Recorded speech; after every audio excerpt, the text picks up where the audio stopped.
Hola, ¿qué tal? Bienvenidas, bienvenidos a un programa muy especial de Debate 22. ¿Por qué? Porque estamos en la recta final del sexenio. Es momento de hacer un balance. Y es para mí un verdadero honor recibir aquí en el estudio de Canal 22 a nuestra secretaria de Cultura, Alejandra Frausto. Queridísimo Álvaro, gracias. Gracias, estoy muy contenta de estar contigo y aquí en casa. Yo más porque me urgía que habláramos con el pueblo de México, con las audiencias de Canal 22 en México, también en Estados Unidos, sobre lo que está pasando. Dinos la verdad, ¿ha sido un buen sexenio en términos culturales? Absolutamente sí, absolutamente. Álvaro, fíjate que nos propusimos algo que se dice en unos pocos segundos, pero es algo muy profundo. Y es que la cultura dejara de ser el privilegio o el nicho de unos cuantos y que se convirtiera en un derecho humano de verdad, reconocido en la Constitución, pero que se cumpliera como tal, que abarcar el país. Los esfuerzos de la Secretaría de Cultura llevaba muy poco tiempo creada cuando nosotros entramos, que se hiciera un esfuerzo claro por desbancar la idea de que la cultura es elitista. Y yo ya no escucho eso que oíamos tanto todavía de que la cultura era elitista y era para unos cuantos entendidos o eran muchos apapachos para unos pocos y no para todo el país. Entonces, eso la tenía quizá pues acorralada como un privilegio o como un adorno que te puedes quitar o poner, totalmente prescindible. Pero al ser un derecho, al ser uno de los ejes de la transformación, la cultura ha estado presente en todos aquellos programas prioritarios del presidente. Nos hemos convertido realmente en un eje de transformación de esta época que se va a recordar más adelante gracias a un líder excepcional, que es Andrés Manuel López Obrador, un hombre culto, un hombre que ama y conoce las culturas de México, que ama y conoce la historia, la literatura, la música y que apostó a la cultura como uno de los ejes de transformación. Entonces, sí, yo creo que es un buen sexenio, sin duda alguna. Para que las audiencias entiendan, ¿cómo recibiste tú México en términos culturales? Mira, recibimos una secretaría, como te decía, de muy reciente creación. Se la debemos a Rafael Tovar, a quien siempre agradeceremos donde quiera que esté, que la haya creado, porque te da la posibilidad de hablar de frente con otras secretarías y convertirte en el gabinete legal. Entonces, eso ya no te deja en un nivel accesorio o menor, pero todavía con una estructura de consejo, todavía a nivel de sentido de la cultura como parte de la cotidianidad de la gente, eso no era lo que se sentía. Se sentía una institución apartada de la realidad del país, apartada de la realidad y la riqueza cultural de México, con una forma de trabajar absolutamente dividida, como en archipiélago, cada quien atendiendo su agenda, y no en proyecto común. Entonces, como te digo, se dice rápido, pero el reto es muy grande. El reto es muy grande de lograr que una institución sirva a la mayoría, trabaje para la mayoría, reconozca y no tenga miedo de volver al origen en una política cultural. Esto es enorme, es nacional. Sí. Yo quisiera, si te parece, que tomáramos el ejemplo del Complejo Cultural Los Pinos. Sí. ¿Cómo llegaste ahí? ¿Cómo lo viste y cómo lo dejas? Los Pinos lo recibimos a las 12 de la noche con 20 minutos del 1 de diciembre. Teníamos que abrirlo a las 10 de la mañana como complejo cultural. El presidente decide no vivir ahí y abrirlo como un espacio para las culturas de México y del mundo. Lo encontramos saqueado, lo encontramos vacío.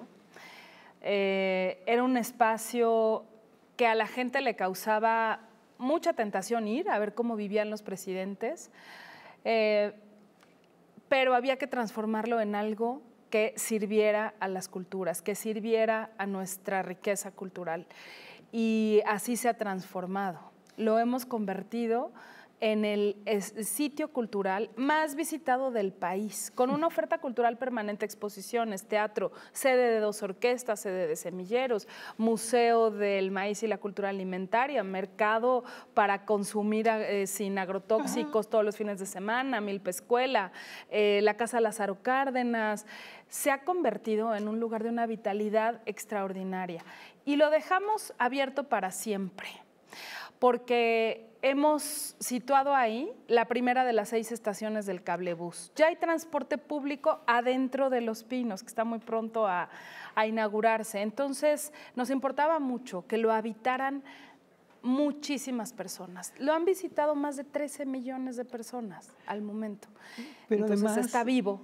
Es hermoso porque tú ves a las familias, sí, y ves un retrato muy claro de la sociedad mexicana. Ves a personas muy humildes, sí, apropiándose de Los Pinos. Es una locura. Es una locura. Llegan, compran su comida, hacen un día de campo, llevan la propia, conocen por primera vez, tal vez se enfrentan a un concierto, no sé, de Mozart, porque está ahí la orquesta Carlos Chávez, pero le están viviendo. O sea, el lograr que la cultura sea parte de tu vida cotidiana, le quita ese carácter que tenía de privilegio para unos cuantos. Y yo creo que quienes nos hemos dedicado a esto, tuvimos el privilegio en la infancia de estar cerca de la cultura. Entonces se está convirtiendo cada vez más en un espacio también de unión de mundos que normalmente no se tocan, porque viene la gente de las zonas residenciales a correr a Chapultepec ahora con los nuevos puentes, a andar en bici con las nuevas calzadas,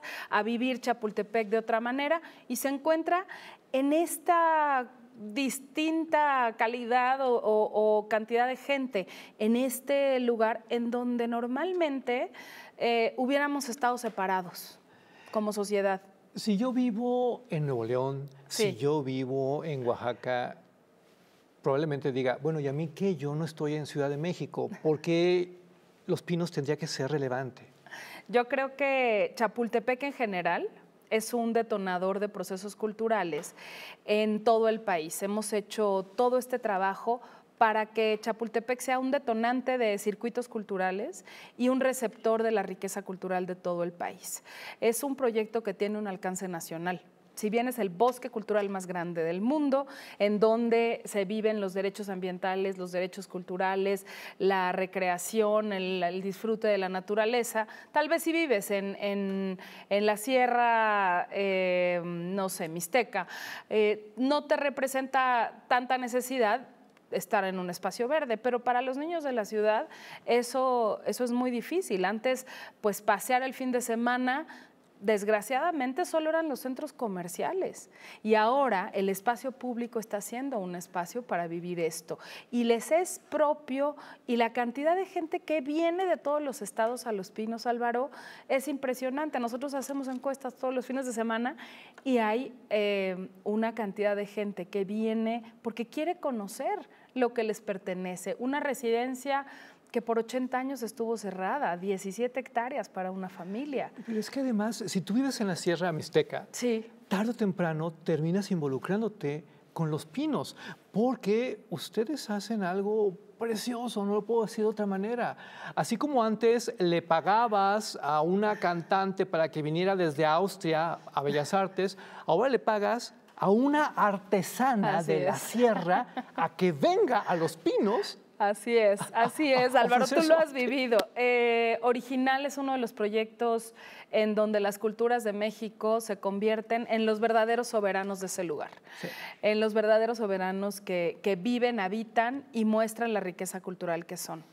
Esto, más de pues, 4,000 familias se han visto beneficiadas de creadores originales de todo el país, a través de distintos representantes que vienen de todos los estados, mostrando la riqueza cultural de su tierra, mostrando creaciones que habían sido motivo de plagio de grandes marcas y que ahora, sin regateo, en la Residencia Oficial de Los Pinos, nos muestran una riqueza extraordinaria. Esto es el movimiento de original.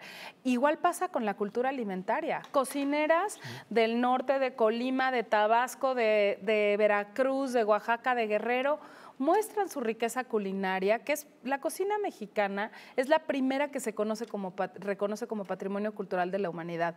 Y la Secretaría de Cultura no tenía una línea de trabajo de cultura alimentaria. Y esto surge a partir de Los Pinos, a partir de Chapultepec, que es el Sencali, la Casa del Maíz y la Cultura Alimentaria, y el Mercado del Solar. Es que hay algo que yo admiro mucho de esta administración. Cambió el concepto de cultura. Ustedes están hablando, yo creo que por primera vez en la historia, de alimentos, de naturaleza. Así o sea, es. ¿cuándo la naturaleza se había vinculado a la cultura en este país? Es que es una visión de cultura mucho más amplia. Antes teníamos la visión totalmente enfocada solo en las bellas artes, que tienen un valor extraordinario y que tienen sus apoyos para el fomento, para el desarrollo de la música de concierto, del teatro, del cine, pero había un mundo, había una división odiosa que decía, no, eso es alta cultura, lo otro es cultura popular. Y eso, pues, lo entienden la gente popular y esto solo lo entendemos algunos. ¿Cómo? Todo es parte de lo mismo, todo es parte, y la cultura tiene este poder de unir, y cuando se vive con esa naturalidad, estas expresiones culturales y artísticas unidas, tú tal vez te estás comiendo una quesadilla o cocina lacustre de Tláhuac. Sí, me consta. Y estás escuchando un extraordinario concierto de música clásica y vas a tener más adelante, ahí en Los Pinos, una manifestación artística de Iztapalapa y vas a tener una obra pictórica extraordinaria de Vicente Rojo. ¿Por qué nos trataron siempre de dividir? Y la cultura tiene este poder de unir lo que en otros lados se separa. Y creo que ya es hora de entendernos como una sociedad que se mira a la cara, que se reconoce diferente, y eso es en esencia la cultura. El reconocimiento pacífico del otro, el saber que eres distinto, pero que eres parte, que somos parte de un todo. Y pues eso creo que está pasando ahí en Los Pinos de manera muy gozosa, además, ¿eh? Exacto, llegó el momento de unirnos a través de la cultura, pero vamos a corte porque regresando esto se pone mejor, se lo juro, es un programa muy especial, está cerrando el sexenio y hay muchas cosas que poner sobre la mesa con nuestra secretaria de Cultura aquí en Debate 22. Continuamos.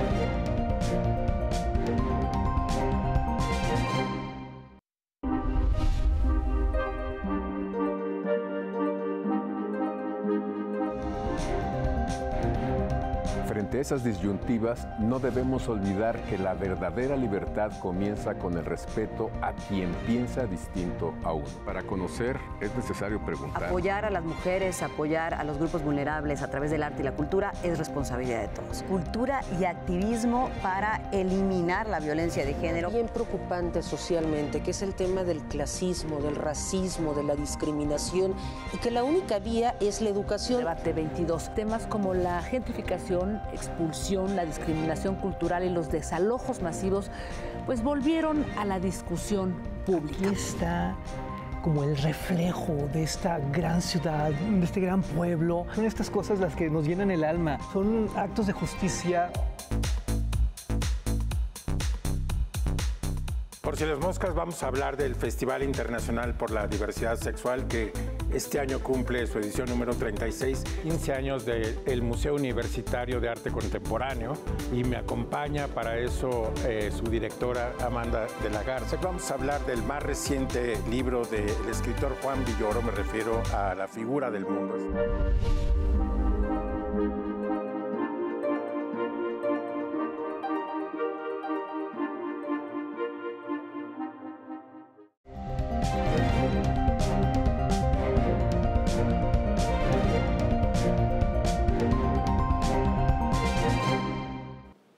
Estamos de regreso en este programa especial con Alejandra Frausto, nuestra secretaria de Cultura, y te lo voy a preguntar así tal cual.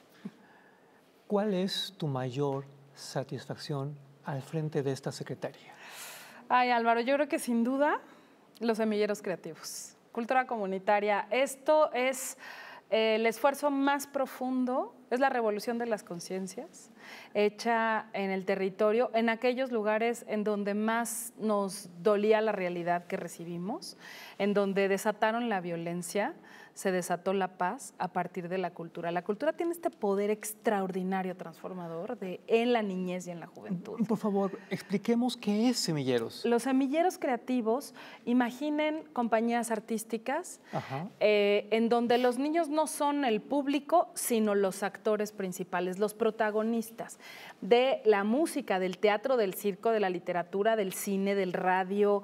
Se me van disciplinas ahorita, pero son 15,000 niños dedicados todas las tardes de manera gratuita y próxima a su lugar, en donde normalmente encontramos los peores índices o de marginación o de violencia o de alerta de género en el país, y ahí la cultura está haciendo la diferencia, ahí la cultura está apostando, porque en comunidad somos capaces de salir adelante.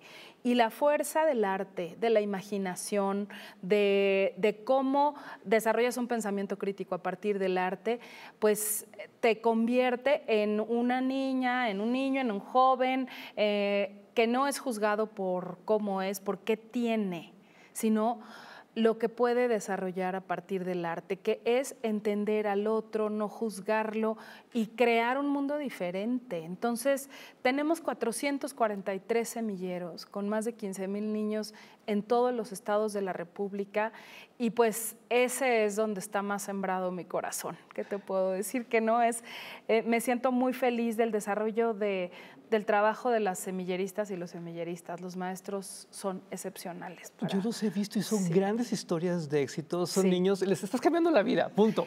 Yo creo que ellos se las cambian a ellos mismos porque deciden dedicarse al arte, la disciplina. Las familias que confíen en el arte como un método de salida para sus hijos. Ya ha sido calificado como un método de cuidados, como un sistema de cuidados y como una herramienta para prevención de adicciones.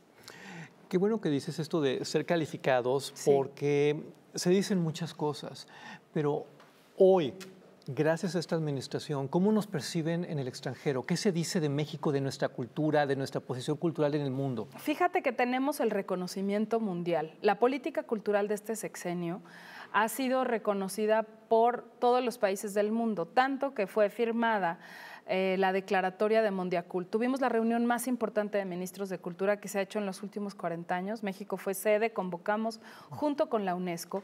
Y esto, por ejemplo, el origen de los semilleros, la construcción de paz a través de la cultura, el reconocimiento de la diversidad como la mayor riqueza de la humanidad, que es parte de la política cultural, también fue asumida parte de la declaratoria. La posibilidad de respetar y recuperar nuestro patrimonio. Con nuestro patrimonio no se vende, hemos recuperado más de 13,500 piezas que habían salido de manera ilegal de nuestro país. Esto que se ha construido como una política pública nacional ha sido reconocida en el ámbito internacional. Entonces, a veces en México, algunas personas creen que solo por lo que viene de fuera es bueno. Pues tenemos el reconocimiento mundial de que lo que sale de México es lo que está valiendo. La posibilidad de haber tenido la declaratoria también de transformar el año de las lenguas indígenas en el decenio para hacer políticas reales que siembren profundo para que no exista ni una lengua menos y lograr justamente esto, que la política sea un derecho humano. Esto, Álvaro, así se dice como el derecho humano que tenemos reconocido en la Constitución. Pero México dio una batalla que también se logró firmar en Mondiacult por 193 países. Los Objetivos de Desarrollo Sostenible de Naciones Unidas, que todos los países los firman. Existen 17, ni uno es de cultura. México propone hacer en Mondiacult, aquí en el 2022, el ODS 18. que exista en el mundo un objetivo de desarrollo sostenible. ¿Para qué? Para que los países vean a la cultura como un eje de desarrollo para sus pueblos y naciones. Es el 2.5 del PIB mundial, la economía cultural. Y en México creció la economía aproximadamente, el PIB, 4% y la cultural más del 12%. Entonces, no somos un adorno que a partir de ahora no van a volver a situar a la cultura como un accesorio prescindible, sino como una fuerza de transformación del país. Y creo que eso es lo que estamos legando. Y eso, además de toda la infraestructura nueva, del bosque cultural más grande del mundo, más de 800 hectáreas, de la recuperación de los templos que se dañaron por el temblor. Fueron 3.269 templos dañados y ahorita estamos concluyendo cerca de 200. En un año hicimos más de 926 obras con manos locales. Es el corazón de las comunidades. Lo que te hablo de sus templos que fueron pues dañados con el sismo, la mayor catástrofe al patrimonio, y que no habían podido ser visitados por sus comunidades. Entonces hay mucho que estamos legando. Yo le quiero recomendar a las audiencias de Canal 22 que no se pierdan la retransmisión de Cultura Compartida. Es una serie donde se profundiza precisamente en todo lo que se ha logrado en los últimos años en materia de cultura. Se van a quedar con la boca abierta. A partir del 9 de julio, por favor, aquí en Canal 22. Y muchas personas se quejan que porque en este sexenio no hubo apoyos. ¿Qué fue lo que pasó? Mira, los apoyos por fortuna no solamente se han mantenido y no es una fortuna que viene de la nada. Nosotros reconocimos y el presidente es muy consciente de que estas conquistas de las becas, de los apoyos, no dependen de un mecanismo, porque se defendía un fideicomiso como si fuera la panacea. No, los apoyos a la cultura no solamente permanecieron, sino crecieron, aumentaron. Se está haciendo más cine que nunca, se está apoyando al teatro más que nunca. ¿De qué manera? En todo el país. No solamente en la capital ni en las grandes capitales, sino de manera descentralizada. Estamos en el casi 98% del territorio nacional, cuando eso era impensable en los sexenios anteriores. Quizá la gente dirá, pues yo no conozco a esos cineastas tzotziles o yo no conozco a ese grupo de teatro de ese pueblo de Colima o no sé, pero son parte de la vida cultural de México. Y eso creo que está reflejado también en la confianza depositada en las urnas recientemente. Hablemos de cine mexicano porque hubo algo que a mí me sacudió mucho. Nuestro cine MX. Eso es una maravilla. ¿Cómo? Mira, Álvaro, no solamente hay que apoyar que se haga el cine, sino que se vea. Sí. Porque muchas veces se hablaba o se concentraba todo en la producción, que es una parte del estímulo ahora de Focine, que sigue siendo, que es una cantidad creciente cada año, para apoyar la producción de cine de toda la cadena, desde el guión, porque una película sin un buen guión no es una buena película, es el corazón de la película, y toda la cadena completita. Pero si nosotros dijimos desde el principio, las personas están al centro de nuestra agenda de cultura, las audiencias, ¿dónde ven el cine que tanto defendemos?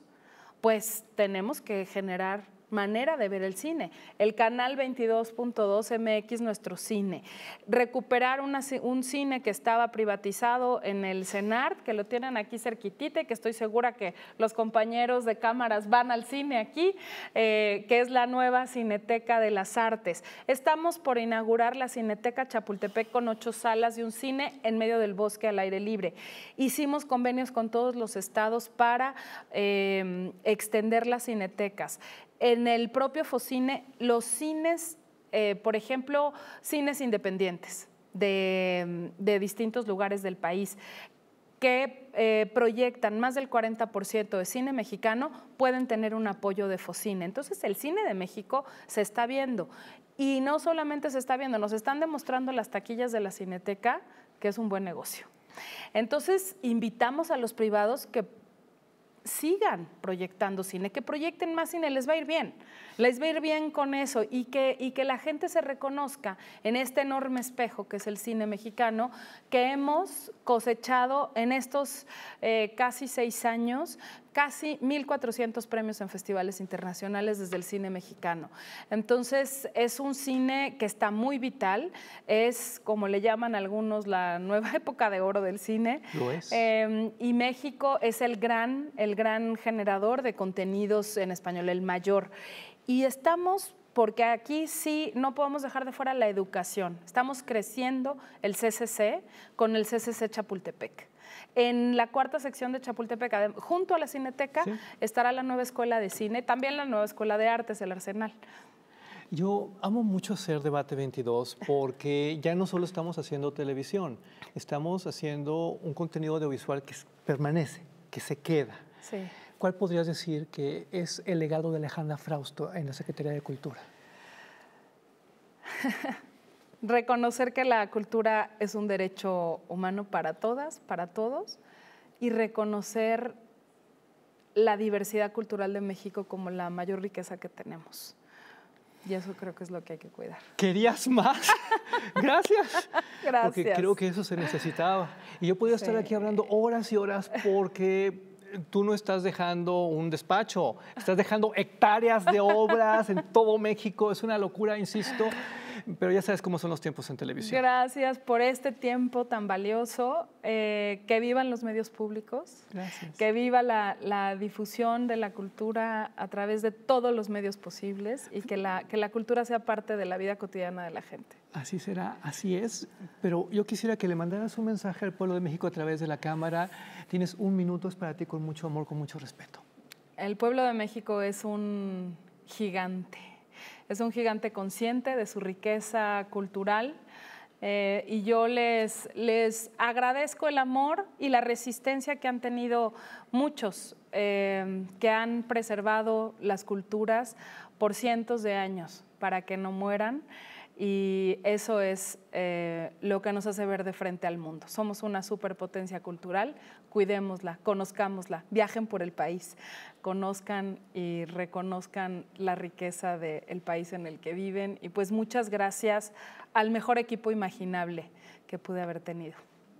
Alejandra Frausto, secretaria de Cultura, muchas gracias. El sexenio está terminando. Sí. Es un privilegio tenerte porque estás muy ocupada. Siempre lo estás, pero yo creo que hoy más que nunca. Gracias por todo, gracias por tanto. Sí, eso es bien. Gracias, Álvaro, y gracias a todo el equipo de Canal 22. Son lo máximo. Gracias a usted. Gracias. Quédese con la programación del Canal Cultural de México. Hasta la próxima. Muchas gracias. Chao.